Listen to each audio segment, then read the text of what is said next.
Join me is Russell Slade after Hereford's 0-0 draw with Boston. Your reflections, your first game in charge, what do you make of things out there today? I think it's the most vocal I've been for about 10 years, Keith, that's for sure. Obviously we both set out with the same shapes. That's what I changed at half time, just to try and give us a little bit more width and a little bit more of a threat going forward. Because I thought they had the better of the first half. I thought we actually defended quite well first half and got some blocks in and around the box to keep us firmly in the game.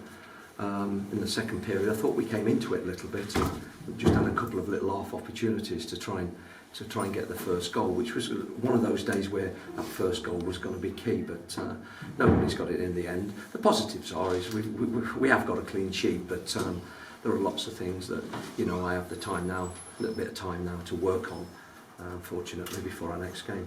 You must have wondered with all these injuries flying around that it just wasn't going to be your day. Well, I'll ask you about the first one with Martin Riley. Is it a broken wrist? It looks that way to me. No, he's popped his shoulder out, Keith. Ah, okay. Yeah, so it's not great. Obviously, we'll assess him and see how he is, but that means, I mean, I thought he was very good today up until he got his injury. Then you have Jason Pope as well. I know. So not great on the injury front, I have to say. We didn't need that in the situation, but as I say, we've got a couple of weeks now. Maybe we can build up some momentum on the back of that, and hopefully those boys will be back with us soon. Obviously you want to see a lot more cohesion. That's what spectators wanted today, and we didn't really see too many passing movements. I guess you need to assess the players now to work out how you're going to achieve that. Yeah, you know, I think that's a fair assessment. I felt for the player on the ball today, because when we did win the ball back, actually, and we were giving it away in transition on that first pass or that second pass, but there wasn't always, you're absolutely right, there wasn't always a lot of options on for the player on the ball. And that's obviously something in possession we've got to work on. We've got to work a lot harder to find and create a little bit of space, because then we can move forward. Because you've talked about changes, you're going to have a look at things. Is that 2 weeks almost like a new pre-season for you? Well, it helps. It helps. It'd be nice to have them every day, but we'll use the Saturdays as well to work on it. So it'll give us like, you know, 5 or 6 sessions now, and that can only help. As we move forward, for sure, and some of the younger players were asked to come on today, and Tommy's done some good things when he's come on, Tommy O'Sullivan, but they've got to be ready as well in terms of mentality and also in terms of fitness, because I felt we faded it both halves really. There's the end of the game and the end of the first half, so we need to be, you know, competing.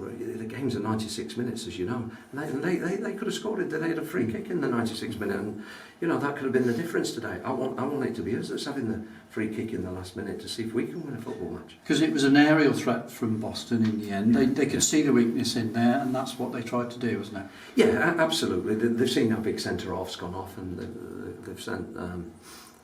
Guy in Land of the Giants, he must be about 6'6", that's gone on to try and upset us, but we managed to keep him out, and fair play to Pope. He's slotted back in there at centre half and done a job for us. And as I say, that's the positive really.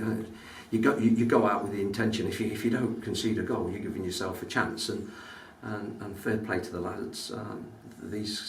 Boston, I think, scored 4 or 5 last week, and we managed to keep a clean sheet. So it's a starting point. There are not loads of positives, but that is one of them. Because you were very animated up and down that touchline, I thought, very vocal. Is that something that you expect every week, or are you somebody that would really rather let the players get on with it? If the players are going to sit as deep as they were at times today, then I'll be very vocal, Keith. We've got to get up the pitch, because if we don't get up the pitch, we can't compete for the second balls, and we need to be winning more things in the opposing half. And if we back here on our heels, then we're not going to be able to do that. So in and out of possession, we'll have to get the grip of that and do some more work, because you know, we need to be winning those individual battles and those 50-50s, because that's what changes games.